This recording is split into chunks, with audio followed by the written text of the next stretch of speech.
जय हिंद।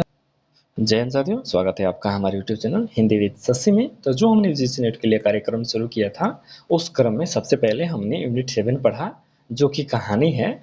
उसका प्लेलिस्ट मैंने बना दिया है, आप जाकर के चैनल पे एक एक करके देख सकते हैं।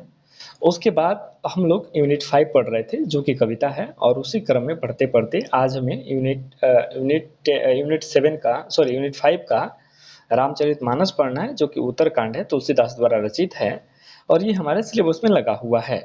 पढ़ने से पहले आपसे एक दो रिक्वेस्ट है। रिक्वेस्ट ये है कि आपको यदि वीडियो लंबा लगे ना, तो आप इसको 1.5 गुना या 2 गुना स्पीड से देख लें, इससे आपका समय बचेगा। और रहा बात कंटेंट के लिए, तो कंटेंट में आप आश्वस्त रहें, क्योंकि ये मैंने बहुत जगह से संकलन किया है, जो एग्जाम की दृष्टि से की पॉइंट बन सकता है या जिसका अर्थ आपको समझना होगा, उसका सारा चीज मैंने यहाँ संकलित किया हुआ है। आपको अन्यत्र कहीं भटकने की आवश्यकता नहीं है। आप कंटेंट पे भरोसा रखिए। और एक चीज़ और है कि आपको लगेगा कि तो मैं इसको टाइप कर सकता था, लेकिन मैं जानबूझ के टाइप नहीं करता हूँ, क्योंकि मेरा मानना है कि आप कंटेंट पे ध्यान दीजिए। अगर आपको ऐसा दिखेगा तो आपको लगेगा कि हाँ, ये हमारे और आपके बीच की सिलेबस है, आपके बीच की बात है। इस तरह से जानबूझ करके मैं ऐसा रखता हूँ। तो चलिए शुरू करता हूँ बिना देर किए हुए। तो इसमें शुरू करते हैं कि इसकी रचना जो है तुलसी जी ने 1631 में चैत्र रामनवमी मंगलवार को आरंभ की थी। इस संबंध में प्रसिद्ध पंक्ति है, संवत 1631 करऊ तथा हरिपद धर सीसा। उसके बाद रामचरितमानस की अधिकांश रचना अयोध्या में हुआ था और कुछ अंश जो है ना वो काशी में रचा गया था। विशेषकर जो किष्किंधा कांड है ना, वो काशी में रचा गया था। इस ग्रंथ को लिखने में 2 वर्ष 7 महीने और 26 दिन में का समय लगा था। मानस के 7 कांडों का क्रम इस प्रकार है। ये तो आपको याद होना चाहिए, इतना इंपॉर्टेंट है ना, कई बार पूछा गया है, प्लस में एक सामान्य व्यक्ति को इसकी जानकारी होनी चाहिए। तो क्या है? बालकांड, अयोध्या कांड, अरण्य कांड, किष्किंधा कांड, सुंदर कांड, लंका कांड और उत्तरकांड। तो एक चीज यहाँ देखेंगे, सबसे पहले तो बच्चा रहेंगे तो बाल रहेंगे, ठीक है। तो बच्चा हुए, अब कहाँ बच्चा रहता है? अपने घर पे रहता है, तो अयोध्या में रहता है, ठीक है। उसके बाद से जंगल में जाते हैं, तो ये सबको याद है, जंगल में जाते हैं। जंगल में जाते हैं तो वहां पे क्या होता है, आगे चल करके किष्किंधा कांड होता है। उसके बाद से सुंदर कांड है, फिर सुंदर कांड के बाद से किष्किंधा जाते हैं तो फिर सुंदर हो जाते हैं। उसके बाद से लंका कांड है और सबसे बाद में क्या है, उत्तर। उत्तर मतलब बाद होता है, ठीक है। तो इस तरह से आप आइडिया लगा लेंगे, उत्तर कांड जो है वो सबसे बाद में है, ठीक है। उसके बाद से देखेंगे अयोध्या कांड को मानस का हृदय स्थल कहा जाता है। यानी सबसे अच्छा क्या है, मानस का हृदय स्थल किसको कहा जाता है? तो अयोध्या कांड को कहा गया है। उसके बाद से देखेंगे चित्रकूट सभा जो है ना, अयोध्या कांड में लोक नीति, वेद नीति व राजनीति का समन्वय है। शुक्ल जी इसे आध्यात्मिक घटना कहा है। इसको अंडरलाइन कर लेंगे, इंपॉर्टेंट फैक्ट है। तुलसीदास ने मानस के 7 खंडों को 7 सोपान माना है। शुक्ल जी रामचरितमानस को लोक मंगल की साधना अवस्था का काव्य माना है। लोक मंगल की साधना अवस्था का काव्य माना है, ये इंपॉर्टेंट था, इसको देख लेंगे। अब यहाँ देखेंगे मानस में सीता त्याग व शंभुक वध का प्रसंग नहीं मिलता है। मानस की पहली टीका रामचरण दास ने लिखी थी। मानस पर सर्वाधिक प्रभाव अध्यात्म रामायण का पड़ा है। तुलसी ने सर्वप्रथम रसखान को मानस की कथा सुनाई थी। मानस के बारे में रहीम ने लिखा है, रामचरित मानस विमल संतन जीवन प्राण, हिंदुवान को वेद सम यौन ही प्रकट कुरान। देख लेंगे कितनी अच्छी पंक्तियां हैं। ये याद रख लेंगे कि आपका एग्जाम में पूछ सकता है कि मानस के बारे में रहीम ने क्या लिखा था, ठीक है। या पंक्ति दे देगा और लिखेगा पंक्ति किनका है, और इसमें ऑप्शन में दे देगा अलग अलग, तो दिक्कत हो जाएगी। ये इंपॉर्टेंट है, कई बार पूछ सकता है, पूछने के चांसेस हैं, इसलिए इसको आप याद कर लेंगे। मानस के उत्तरकांड में तुलसी के विचारधारा की दर्शन होते हैं। मानस व कवितावली में कलिकाल यानी जो अभी चल रहा है ना, कलिकाल का वर्णन मिलता है। तुलसीदास का जीवन परिचय यहाँ देख लेते हैं थोड़ा सा। तो जन्म जो हुआ था 1589 संवत कह लें या 1532 ईस्वी में कह लें। मृत्यु जो हुआ था 1623 ईस्वी में हुआ था। मृत्यु संबंधी एक दोहा है जो कि बहुत प्रसिद्ध है, इसलिए इसको यहाँ देख लेंगे और इसी से कंफर्म होता है कि उनकी मृत्यु कब हुई थी। संवत 1680, अस्सी गंग के तीर, श्रावण शुक्ल सप्तमी, तुलसी तजियो शरीर। माता तुलसी थी, पिता आत्माराम दुबे, पत्नी रत्नावली थी। दीक्षा जो थे गुरु नरहरियानंद और शिक्षा गुरु शेष सनातन। तुलसीदास को रत्नावली द्वारा धिक्कारिणी का वृतांत जो है ना, भक्तमाल की टीका पुस्तक में प्रियदास ने किया है।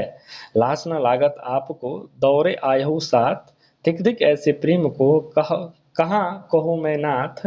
अस्थि चर्ममय देह मम तामे जैसी प्रीति, तैसी जो श्री राम यह होती न तो भव भीति। ये प्रमुख पंक्तियां हैं, अक्सर लोग चर्चा करते हैं, बातें करते हैं इस पंक्तियों के बारे में। फिर यहाँ देख लेंगे, शुक्ल जी के अनुसार हिंदी काव्य की प्रौढ़ता के युग का आरंभ तुलसीदास द्वारा हुआ था। हिंदी काव्य के प्रौढ़ता का युग किसके द्वारा प्रारंभ मानते हैं? तुलसीदास के द्वारा मानते हैं। ऐसा कौन मानते हैं? शुक्ल जी मानते हैं। तुलसी के कुल 12 प्रमाणिक ग्रंथ हैं। वैराग्य संदीपनी, रामाज्ञा प्रश्न, रामलला न छू, ये क्या है? एक सोहर है जो कि अवधि में लिखा गया है। जानकी मंगल भी एक सोहर है। पार्वती मंगल है, इसमें शिव पार्वती के विवाह का वर्णन है। कृष्ण गीतावली, कृष्ण का लोकरंजक रूप है इसमें। गीतावली जो है तुलसी का वात्सल्य वर्णन मिलता है, जैसे सूरदास ने लिखा है ना वैसे। फिर हम नीचे आ जाते हैं और नीचे देखेंगे विनय पत्रिका है, दोहावली है, बरवे रामायण है और हनुमान बाहुक है। इस तरह से अब नीचे देखेंगे रामचरितमानस तुलसीदास के द्वारा, उत्तरकांड, ठीक है। तो यहाँ से हम शुरू करते हैं। यहाँ देखेंगे उत्तरकांड गोस्वामी तुलसी के महाकाव्य श्री रामचरितमानस 7 खंडों का अंतिम कांड है। उत्तरकांड की कथा वस्तु के 2 भाग हैं। आरंभ में मूल कथा है। राम अयोध्या पहुंचते हैं जहां उनका भव्य स्वागत होता है। वेद स्तुति एवं शिव स्तुति के साथ उनका राज्याभिषेक किया जाता है। वानरों को विदा किया जाता है। राम राज्य एक आदर्श राज्य के रूप में उपस्थित होता है। इसके बाद उत्तरकांड में तुलसीदास का चिंतन पक्ष उपस्थित हुआ है। यह कथा अपने युग की समस्याओं तथा मानव जीवन की शाश्वत समस्याओं के समाधान से जुड़ती है। उत्तरकांड के अंतिम भाग का हिंदी साहित्य में विशेष महत्व है, क्योंकि इसमें तुलसी की भक्ति और ज्ञान संबंधी चिंतन विस्तार में अभिव्यक्त हुआ है। वस्तुतः तुलसीदास ने उत्तरकांड के उत्तर भाग में भुशुंडी गरुड़ की कथा विशिष्ट उद्देश्य से रखी है। इस कथा के माध्यम से तुलसीदास ने ईश्वर के अवतार एवं उसकी लीला का मर्म, मानव जीवन का महत्व, मानव का दुख, संत असंत के लक्षण, पाप पुण्य आदि पर विचार किया है। अपने युग की समस्याओं को ध्यान में रखते हुए उन्होंने कलि युग वर्णन, शैव तथा वैष्णव मतों का समन्वय, निर्गुण सगुण विवाद आदि प्रसंगों को इसमें शामिल किया है। अब इसकी ना ओवरऑल विषय वस्तु देख लेते हैं, क्योंकि यही पढ़िएगा ना तो आपको कंसेप्ट बनेगा। क्योंकि किसी भी चैप्टर के बारे में आपकी एक मोटा मोटी कंसेप्ट होना चाहिए, एक पकड़ होना चाहिए कि उस चैप्टर में ओवरऑल है क्या, और उसको अगर किसी के सामने रखना हो तो कुछ सारांश या भावार्थ टाइप के आपके पास होना चाहिए। तो उसके लिए ये चीज़ें इंपॉर्टेंट है, इसको आपको पढ़ना चाहिए। ना हो तो वीडियो को सुने, देखें, आपके दिमाग में रहेगा ना कि हाँ रामचरितमानस में एक्चुअल में है क्या। तो इसके लिए अभी इसको पढ़ना अनिवार्य है। मानस के उत्तर कांड में मुख्यतः 2 बातें महत्वपूर्ण है। प्रथम, पार्वती के संदेह का निराकरण काक, भुसुंडी, गरुड़ संवाद द्वारा किया जाता है, जिसके बाद ज्ञात होता है कि राम को सामान्य पुरुष के रूप में न देखा जाए, वह तो केवल लीला करने के लिए पृथ्वी पर अवतरित हुए हैं। इसी प्रकार राम के व्यक्तित्व के साथ निरंतरता से जुड़े लक्ष्मण, भरत, शत्रुघ्न आदि के मन में संदेह ग्रंथि को खोलकर श्री राम के ब्रह्मत्व की निभ्रांत स्थापना ही उत्तरकांड के कवि का प्रमुख मंतव्य है। उत्तरकांड की दूसरी महत्वपूर्ण बात है कलयुग का वर्णन। यह ध्यान रहे कि तुलसी के कलयुग का वर्णन कोई पौराणिक पुनरावृत्ति न होकर उनके समाज का यथार्थ है। तुलसी के समय में चहुओर तामसिक प्रवृत्तियों का बोलबाला हो चला था। तामस बहुत, रजोगुण थोड़ा, कलि प्रणाम विरोध चहुओरा। ये देखेंगे पंक्तियां हैं। और इसके बाद फिर आगे देखते हैं, आगे क्या है। कलयुग की स्थिति दयनीय हो चली थी। किसान भिखारी बनिया किधर गया जी, बनिया और नौकर को उनका काम नहीं मिलता था। ये पंक्ति के द्वारा लिखा भी गया है। खेती न किसान को, भिखारी को न भीख भली, बनिक को बनिज न चाकर को चाकरी। ये बहुत इंपॉर्टेंट पंक्ति हैं, कई बार एग्जाम में पूछी गई हैं, तो इसलिए इसको मैंने ऑलरेडी अंडरलाइन कर दिया था। आप भी अपने नोट्स में ना इसको शामिल कर लीजिएगा। कलयुग में लोग भूखे मर रहे हैं और हालात इतनी खराब हैं कि लोग बेटे बेटियों को बेच देते हैं। ऊंचे नीच कर्म धर्म अधर्म करी, पेट को ही बेचत बेटा बेटे की। तो इसमें ना तुलसी जो है ना अपने समय में तत्कालिक जो घटनाएं घट रही थी उसके बारे में भी लिखा है। तुलसी इस अधर्म के पीछे का कारण पेट के भूख को मानते हैं और प्रभु श्री राम से निवेदन करते हैं कि वे इस भूख को शांत करें। तुलसी बुआई एक राम घनश्याम हिते, आगे बढ़वागी ते बड़ी है आग पेट की। लोगों के पथभ्रष्ट हो जाने के पीछे तुलसी वर्णाश्रम धर्म का पालन न होना भी देखते हैं। वर्णाश्रम तुलसी का कमजोर दर्शन पक्ष है, हालांकि तत्कालिक परिस्थितियों में यह अलग विश्लेषण की मांग करता है। खैर, यह भी जान लेना आवश्यक है कि तुलसी आर्थिक, सामाजिक, संस्कृति और राजनीतिक अवस्था के अंधकार से भक्ति काल के अन्य कवियों की तरह मुंह नहीं मोड़ते हैं और न केवल उपदेश देते हैं, बल्कि वे व्यवस्था और दोषियों से सीधा टकराते हैं, अपने समय की सत्ता से सवाल पूछते हैं और विध्वंसक में सर्जक की भूमिका अदा करते हैं। बाबा तुलसीदास के अनुसार कलयुग में ब्राह्मण वेदों को बेचने वाले और राजा प्रजा को खा डालने वाले हैं, जैसे दीज श्रुति बेचक भूप प्रजासन। इसी प्रकार राजा तक को चुनौती देते हुए कहते हैं कि जासु राज प्रिय प्रजा दुखारी, सु नृप और सु नटक अधिकारी। यानी कि जिस राजा की प्रजा जो है दुखारी हो ना, वो राजा जो है ना नरक का अधिकारी है, उसको स्वर्ग में जाने की कोई मतलब ये नहीं है, अधिकार नहीं है। उत्तरकांड में तुलसीदास शैव वैष्णव का समन्वय भी कराते हैं और दोनों के बीच फैल रही गहरी खाई को पाटते हैं। इस संबंध में आचार्य शुक्ल लिखते हैं, शैव वैष्णव के बीच बढ़ते हुए विदेव को उन्होंने अपनी सामंजस्य व्यवस्था द्वारा बहुत कुछ रोका, जिसके कारण उत्तरी भारत में वह वैसा भयंकर रूप न धारण कर सका जैसे उसने दक्षिण में किया। इसी प्रकार निर्गुण और सगुण भक्ति की चर्चा भी उत्तरकांड में हुई है। उत्तरकांड के अंतर्गत काक भुसुंडी लोमस प्रसंग के माध्यम से इस विवाद को रखकर निर्गुण मत के ऊपर सगुणत्व की प्रतिष्ठा है। राम की भक्ति, राम कृपा नासहि सब रोगा, जो राही भाति बने संभोगा। उत्तरकांड में प्रभु श्री राम अयोध्या से लौटते हैं, तब पूरा अयोध्या उनके दर्शन के लिए उमड़ पड़ता है। उनका राज्याभिषेक होता है। उसके बाद तुलसी राम राज्य के रूप में आदर्श समाज की कल्पना करते हैं। राम राज्य का मूल संदर्भ विषमता विहीन समाज की स्थापना है। बैर न कर काहू सन कोई, राम प्रताप विषमता खोई। फिर आगे देख लेंगे। आगे उसके बाद से यहाँ से फिर देखते हैं, इसका कला पक्ष देखेंगे। तो सबसे पहले क्या है, तुलसीदास जी ने अपने काल की संकटग्रस्तता में भारतीय मानस के टूटे हुए सपनों के लिए राम राज्य का एक विश्वसनीय आदर्श प्रस्तुत करते हैं, जो उन्हें सांत्वना ही नहीं प्रदान करता, जीवन यापन के लिए संबल भी देता है। उत्तरकांड की मूल कथा नारद प्रसंग से समाप्त होती है, जहाँ वाल्मीकि रामायण का प्रारंभ नारद प्रसंग से होता है।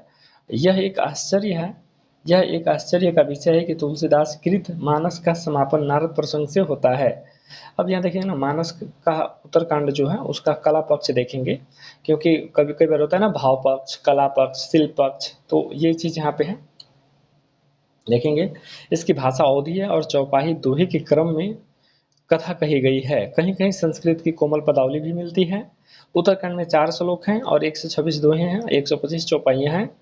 अभिव्यंजना शिल्प तुलसी का न तो रचना निपुणता की बनावटी प्रदर्शन करते हैं, न शब्द चमत्कारों का झूठा दिखावा।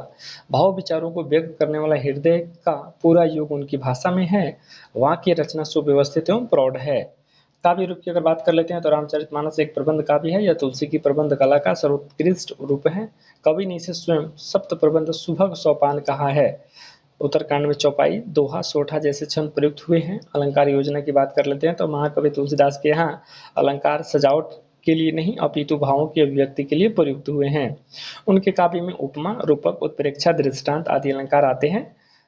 परहित सरस धर्म नहीं भाई, पर पीड़ा सम नहीं अधिभाई। देखेंगे उनकी ये पंक्तियां हैं। अब यहाँ देखेंगे रामचरितमानस की महत्वपूर्ण काव्य पंक्तियां। उससे पहले थोड़ा साइड से देख लेते हैं, साइड से कुछ और कंटेंट था क्या हमारे लिए, तो साइड में कुछ अन्य कंटेंट नहीं है। अब इसकी प्रमुख पंक्तियां यहाँ से देख लेंगे। हरषि भरत कौशलपुर आए, समाचार सब गुरहि सुनाए, पुण्य मंदिर महबात जनाई, आवत नगर कुशल रघुराई। सुनत सकल जननी उठि धाई, कही प्रभु कुशल भारत समुझाई। समाचार पुरवासिन पाए, नर और नारी हरषि सब धाये। यहाँ से देखेंगे हरषि सब धाये, इधर गया। उसके बाद देखेंगे दर्धी दुर्वा रोचन फल फूला, नौ तुलसी दल मंगल मूला। भरी भरी हेम थाल थामिनी, गावत चली सिंधुर गामिनी। जे जैसे ही तैसे ही उठी धावही, बाल वृद्ध कह संग न लावही। एक एक कानह कह बुझही भाई, तुम्हें देख दयाल रघुराई। अवधपुरी प्रभु आवत जानी, भई सकल शोभा के खानी। बहई सुहावन त्रिविध समीरा, भई सरजू अति निर्मल नीरा। हर्षित गुरु परिजन अनुज भृसुर, वृंद समेत चले भरत मन अति सन्मुख कृपा निकेत। बहुतक चढ़ी अठारिनह, निरखही गगन विमान, देखि मधुर सुर हर्षित करहि सुमंगल गान। ये तीसरा है। ये तो प्रमुख पंक्तियां हैं ना, और इसको हम यहाँ पे जो भावार्थ के साथ देखेंगे सबसे लास्ट में, मैंने इसका संकलन किया हुआ है, तो वहां से देख लेते हैं एक बार। ये रहा दोहा वगैरह। अब हम, अगर आपको चाहिए तो आप यहाँ से देख लीजिएगा, ठीक है। यहाँ से देखते हैं, ये जो PDF मैंने शामिल किया हुआ है। सोचिए आपके लिए कहाँ कहाँ से कंटेंट लेके आना पड़ता है, ठीक है, ताकि आपको अर्थ इसकी समझ में आ जाए। अब यहाँ देखेंगे तुलसीदास के द्वारा रचित है, जो कि उत्तरकांड से ली गई है। इसमें प्रभु राम अयोध्या आगमन, राम राज्य की महिमा, सत्संगम, मानव जीवन की दुर्लभता, भक्ति मार्ग और कलियुग के लक्षणों का बहुत ही सुंदर और गहरा वर्णन है। अब यहाँ से देखेंगे श्री राम के अयोध्या का आगमन का समाचार और उत्सव के 1 नंबर में वर्णन है, जो कि अभी हम पढ़ रहे थे। हरसी भरत कौशलपुर आए, भई सरजू अति निर्मल नीरा। ये जो दोहे था ना, जो पंक्तियां थी, इसका अर्थ यह है, श्री राम के आगमन का समाचार सुनकर भरत जी अत्यंत हर्षित होकर अयोध्या कौशलपुर आए हैं और सबसे पहले गुरु वशिष्ठ जी को यह शुभ समाचार सुनाया। इसके बाद उन्होंने राजमहल में खबर भिजवाई कि रघुकुल के स्वामी श्री राम सकुशल नगर लौट रहे हैं। यह सुनते ही सभी माताएं कौशल्या आदि व्याकुल होकर दौड़ पड़ी। भरत जी ने उन्हें ढांढस बंधाकर प्रभु की कुशलता बताई। जैसे ही नगरवासियों को यह खबर मिली, सभी नर नारी जो है ना खुशी से झूम उठे और दौड़ पड़े। स्त्रियां जो है ना सोने के थालों में दही, दुर्वा, इंदूब, रोली, फल फूल और मंगल के मूल नवीन तुलसी दल सजाकर मतवाले हाथी की चाल से चलते हुए मंगल गीत गाने लगी। ऊपर की जो पंक्तियां थी ना, उसका ये अर्थ हुआ, जो जिस हाल में था वैसे ही दौड़ पड़ा। किसी ने बालक या वृद्ध को साथ लेने की प्रतीक्षा भी नहीं की। लोग एक दूसरे से पूछ रहे थे, भाई क्या तुमने कृपालु श्री रघुनाथ जी को देखा है? प्रभु श्री राम को आता देख पूरी अयोध्यापुरी मानो सभी शोभा की खान केंद्र बन गई। शीतल मंद और सुगंधित त्रिविध हवा बहने लगी और सरयू नदी का जल अत्यंत निर्मल हो गया। भरत जी और गुरुजनों को श्री राम से मिलन, इसके लिए पंक्तियां जो है ना, हर्षित गुरु परिजन अनुज मन कर क्षोभ न जाई, ये पंक्तियां हैं। अब इसका अर्थ देखेंगे, ठीक है। इसका अर्थ क्या है? गुरु वशिष्ठ परिवार के छोटे लोग, छोटे भाई शत्रुघ्न और ब्राह्मणों के समूह के साथ भारत जी अत्यंत प्रेमपूर्ण मन के प्रभु स्वागत में आगे बढ़े। बहुत सी स्त्रियां अट्टालिकाओं यानी कि छत, ठीक है, छत पर चढ़कर आकाश में आ रहे पुष्पक विमान को देख रही थी, मधुर स्वर में मंगल गान कर रही थी। प्रभु श्री राम ने जब वामदेव और वशिष्ठ जैसे श्रेष्ठ मुनि को देखा तो उनके धनुष बाण जमीन पर रख दिए और भाइयों सहित दौड़कर गुरु के चरणों में गिर पड़े। गुरु को गले लगाकर श्री राम ने कुशलता पूछी तो मुनिराज ने कहा कि आपकी कृपा ही हमारी कुशलता है। इसके बाद धर्म की धूरी धारण करने वाले रघुकुल स्वामी श्री राम ने ब्राह्मणों के सिर झुका करके प्रणाम किया। फिर भरत जी ने प्रभु के उन चरणों कमल को पकड़ लिया जिन्हें देवता, मुनि, शंकर और ब्रह्मा जी भी पूजते हैं। भारत जी जमीन पर गिर पड़े और उठाने को भी नहीं उठ रहे हैं। तब कृपा निदान श्री राम ने उन्हें जबरदस्ती उठाकर अपने हृदय से लगा लिया है। प्रभु का सांवला शरीर पुलकित हो गया और उनके कमल जैसे नेत्रों से आंसू बहने लगे। छंद और दोहा देखेंगे। जन धेनु बालक बछ तेज, यानी कि धेनु मतलब गाय होता है और गाय का बालक यानी बछड़ा जो होता है उसको कभी गाय नहीं तेजती है। ठीक उसी प्रकार राम जो है और भरत को नहीं तेज रहे हैं, इसी के ऊपर वर्णन दिया गया था। अब देखेंगे ना, इसका अर्थ देखेंगे। यह मिलन ऐसा था कि मानो कोई गाय अपने बछड़े को घर छोड़कर प्राय प्राय क्या है जी, वश में वन में चरने गई हो और अपने दिन ढलने पर अपने थानों से दूध गिराती हुई हुंकार करके बछड़े की तरफ दौड़ती है। प्रभु श्री राम ने अपने अत्यंत प्रेम से सभी माताओं से भेंट की और कोमल वचन कहे, जिससे माताओं का वियोग का भीषण दुख दूर हो गया, उन्हें असीम आनंद मिला। राम जी के चरणों में लक्ष्मण जी का प्रेम जानकर सुमित्रा जी ने अपने पुत्र को गले लगाया और राम जी से मिलते समय कैकेयी जी को हृदय संकोच पछतावे से भर गया। राम राज्य की महिमा, प्रकृति और समाज का सुख, ये पंक्तियां देखेंगे। फूलहि पहरहि सदा तरु कानन, रामचंद्र के राज। ये जो ऊपर पंक्ति मिलेंगी ना, आप जाकर के देख लीजिएगा, जो मैंने वहां बनाया था उसका आप अर्थ यहाँ से देखेंगे, जो कि तुलसीदास के द्वारा रचित है। अब इसका अर्थ यहाँ देखेंगे। श्री राम के राज्य में वनों का वृक्ष हमेशा फूलों और फलों से लदे रहते हैं। हाथी और सिंह जो जन्मजात शत्रु हैं एक साथ प्रेम से रहते हैं। पशु पक्षी अपना स्वाभाविक बैर भूलकर आपस में प्रीति बढ़ा चुके हैं। पक्षी चहकते हैं और पशुओं को झुंड बिना किसी भय के वन में आनंद करते हैं। शीतल, सुगंधित और मंद हवा चलती है और बहारें पराग लेकर गुंजार करते हैं। लताएं और वृक्ष मांगने पर शहद टपकाते हैं और गायें मनचाहा दूध देती हैं। पृथ्वी हमेशा फसलों से हरी भरी रहती है, मानो त्रेता युग ही सत्य युग आ गया हो। पर्वतों ने अनेक प्रकार की मणियों की खाने प्रकट कर दी हैं। सभी नदियां श्रेष्ठ, शीतल, निर्मल और स्वादिष्ट जल लेकर बहती हैं।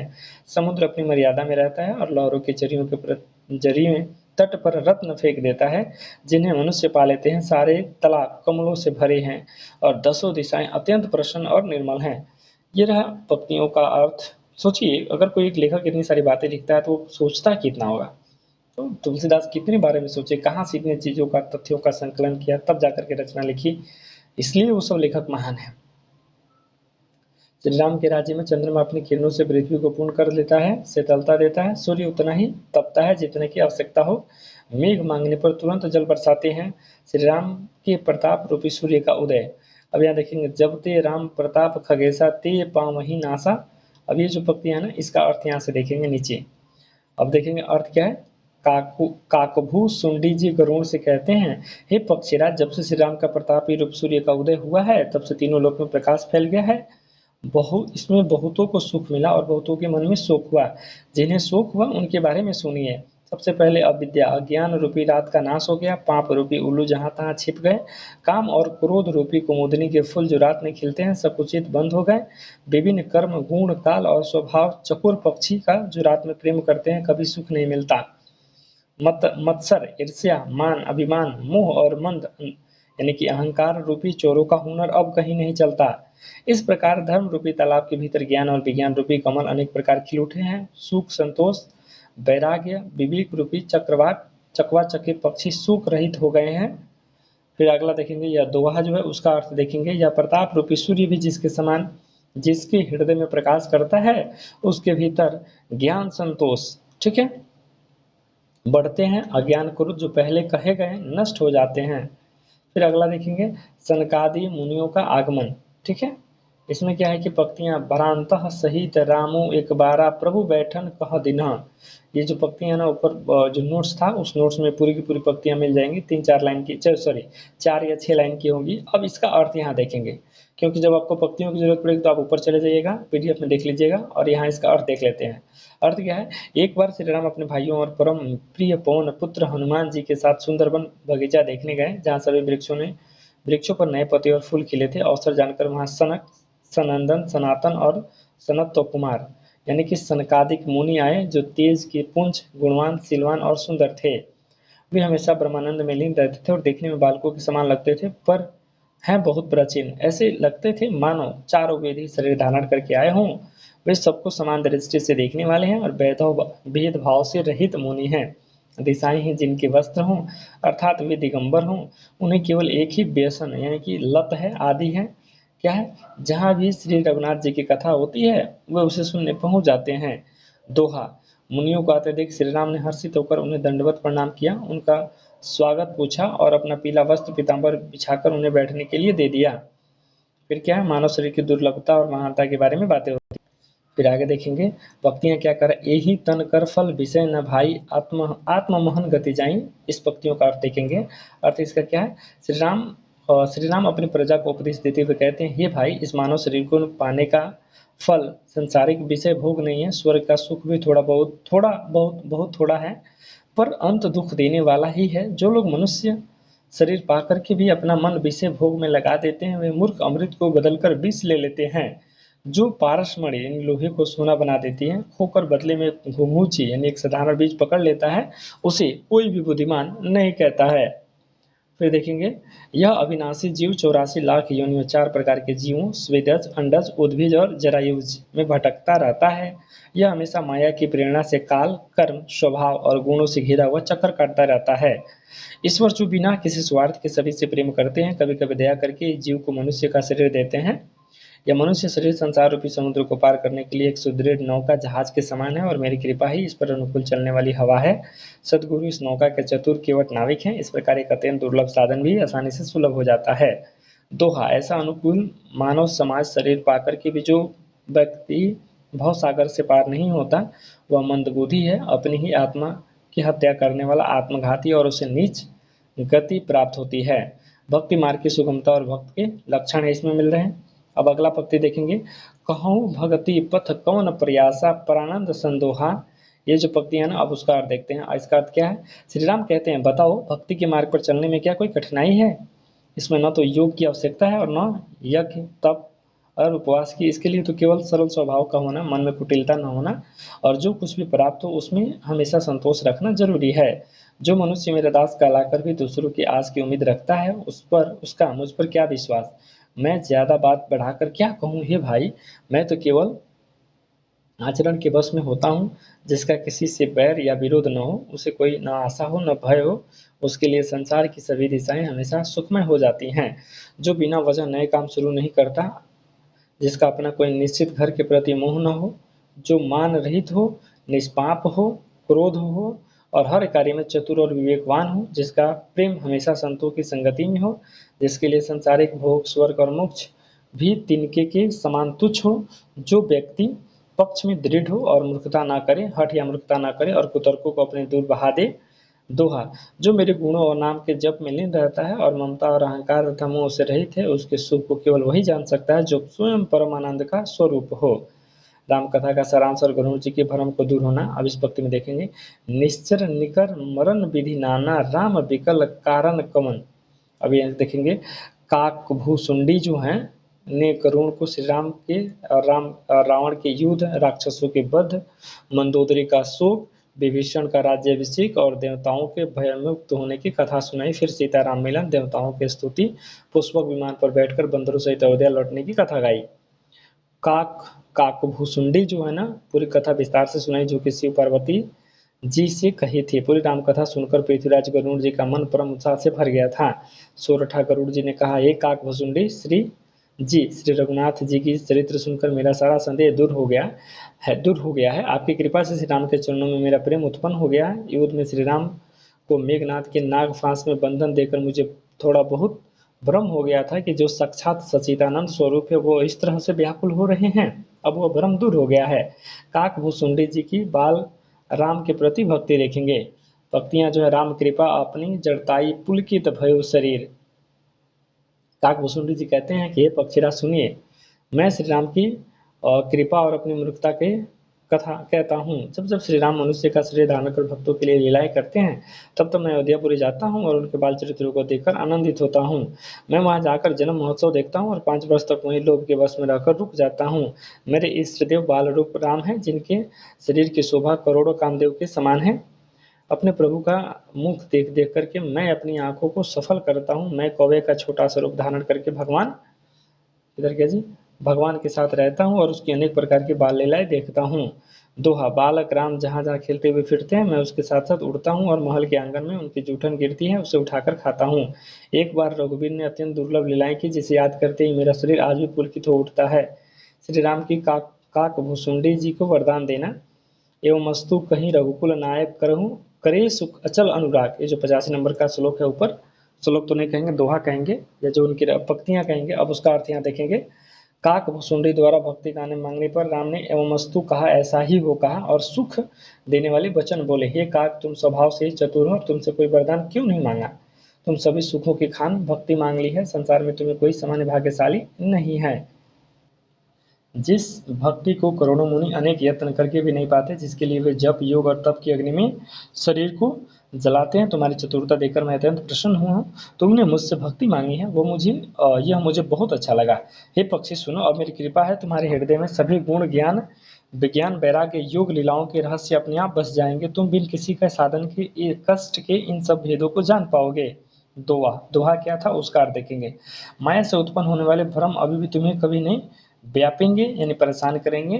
तुम मुझे ही अनादि, अजन्मा, निर्गुण और गुणों के खान ब्रह्म जानना। हे काक, मुझे अपने भक्त हमेशा प्रिय हैं। ऐसा विचार कर तुम मन, कर्म, वचन से मेरे चरणों की अचल प्रेम बनाए रखना। कलयुग की अवगुण के राम नाम की महिमा है। कली बार ही बार दुकाल परे, हरि नाम ते पावहीं लोग।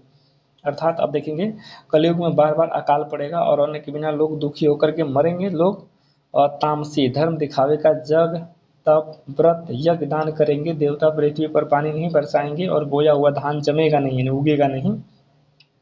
छंद देखेंगे, कलयुग में स्त्रियों के बाल ही उनके आभूषण होंगे। उन्हें बहुत भूख लगेगी, दरिद्रता होगी, वे धनहीन और दुखी होंगी।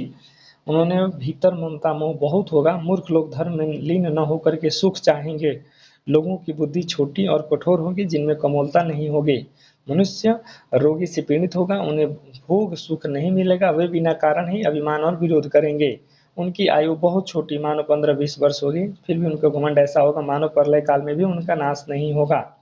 कलयुग के कारण लोग इतने बेहाल होंगे कि वे बहन बेटी का भी सम्मान नहीं करेंगे। किसी के मन में संतोष न होगा, न विचार, न शीतलता। सभी जातियों के लोग भिखारी, मंगते बन जाएंगे। ईर्ष्या, कठोर वचन और लोभ पूरी तरह फैल जाएगा। समानता नष्ट हो जाएगी। लोग वियोग और शोक से मरे रहेंगे और वर्णाश्रम धर्म के आचार नष्ट हो जाएंगे। लोगों में इंद्रिय दमन, दान, दया या बुद्धिमानी नहीं होगी। मूर्खता और दूसरों की ठगने की प्रवृत्ति बहुत बढ़ जाएगी। ये कलयुग के बारे में तुलसीदास ने उस समय ही बोल दिया था और लगभग आज ऐसी चीजें हैं। इसीलिए तो लेखक सभी काल के लिए प्रासंगिक होता है। पुरुष और स्त्रियां केवल अपने शरीर का पालन करने में लगे रहेंगे। संसार में दूसरों की निंदा करने वाले लोग चारों तरफ फैल जाएंगे। दोहा काकभूषुंडी जी कहते हैं, क्या कहते हैं, हे सर्फराज गरुड़ जी, सुनिए, कलयुग पापों और अवगुणों का घर है, पर इस युग का बहुत बड़ा गुण भी है कि इसमें बिना किसी प्रयास के ही मोक्ष यानी उद्धार मिल जाता है। जो गति सतयुग में पूजा से, त्रेता युग में यज्ञ से और द्वापर युग में योग साधना से मिलती थी, वही गति कलयुग में केवल भगवान के राम नाम के कीर्तन पार लेने से ही हो जाती है। पूर्ण सप्रेम बोलेऊ खगराऊं, जीव चराचर जाचत तेहि। अब इस पंक्ति का अर्थ देखेंगे। इस पंक्ति का अर्थ यहाँ से है। इसके बाद गरुड़ जी प्रेम सहित बोले, हे नाथ, यदि आपकी मुझ पर कृपा है तो मुझे अपना सेवक मानकर मेरे 7 प्रश्नों का उत्तर विस्तार से दीजिए। पहला क्या है, सबसे दुर्लभ शरीर कौन सा है? सबसे बड़ा दुख और सबसे बड़ा सुख क्या है? संत और असंत का अंतर और उनका स्वभाव क्या है? वेदों में बताया गया सबसे पुण्य कौन सा है? सबसे भयंकर पाप कौन सा है? और मानसिक रोग यानी मानस रोग क्या है? आप मुझे समझाएं। इन 6 का जवाब वो मांगते हैं। अब देखेंगे क्या है, 7 का मांगते हैं, लेकिन इसमें ऊपर 6 ही दिया है। अब आगे देखते हैं। हे तात, आदर और प्रेम के साथ सुनिए, मैं संक्षेप में यह नीति कहता हूँ कि मानव शरीर के समान कोई दूसरा शरीर नहीं है। चर और अचर सभी जीव इस मानव शरीर को पाने की इच्छा करते हैं। यह शरीर नरक, स्वर्ग और मोक्ष की सीढ़ी है तथा कल्याणकारी, ज्ञान, वैराग्य और भक्ति देने वाला है। राम कथा की महिमा और श्री पार्वती संवाद यहाँ से देखते हैं। राम कथा गिरिजा में बरने बीते सकल कलेश, 129 जो पद है उसका अर्थ यहाँ से देखेंगे। यहाँ शिव जी जो है माता पार्वती से कहते हैं, हे गिरिजा, मैंने तुमसे जो राम कथा कही है वो कलयुग के पापों को नाश करने वाली है और मन के मैल को हारने वाली है। यह राम कथा संसार रूपी रोगों को ठीक करने के लिए संजीवनी जड़ी बूटी के समान है, जिसे वेदों के ज्ञाता और विद्वान गाते हैं। इस कथा में सुंदर 7 सोपान, 7 कांड या सीढ़ियां हैं जो श्री रघुनाथ जी की भक्ति के मार्ग हैं। जिस पर भगवान की अत्यंत कृपा होती है वही इस मार्ग पर पैर रखता है। जो मनुष्य कपट छोड़कर इस कथा को गाता है वो अपनी सारी मनोकामनाओं को सीधे पा लेता है। जो इसे कहते हैं या सुनते हैं, इसका अनुमोदन समर्थन करते हैं, वे इस गहरे संसार रूपी समुद्र को गाय के खूर के समान गड्ढे की आसानी से पार कर जाते हैं। इस सुंदर कथा को सुनकर पार्वती जी का हृदय बहुत प्रसन्न हुआ और वे मधुर वाणी में बोली, हे नाथ, आपकी कृपा से मेरा सारा संदेह दूर हो गया और श्री राम के चरणों में मेरा नवीन प्रेम उत्पन्न हो गया है। उसके बाद से देखते हैं दोहा, हे विश्वेश्वर, आपकी कृपा से अब मैं कृत हो गई हूँ और मेरे भीतर से राम का दृढ़ भक्ति उत्पन्न हो गया है और मेरे सारे कष्ट बीत गए हैं, नष्ट हो गए हैं। ये तो थी पंक्तियों का अर्थ जो कि मैंने आपके साथ चर्चा किया, जो कि हमारे रामचरितमानस के उत्तरकांड में लगी हैं। तो इसका अर्थ रहा। मिलेंगे अगले किसी इंफॉर्मेटिव वीडियो के साथ या अगले अपने प्लेलिस्ट में वीडियो के साथ। तब तक के लिए धन्यवाद।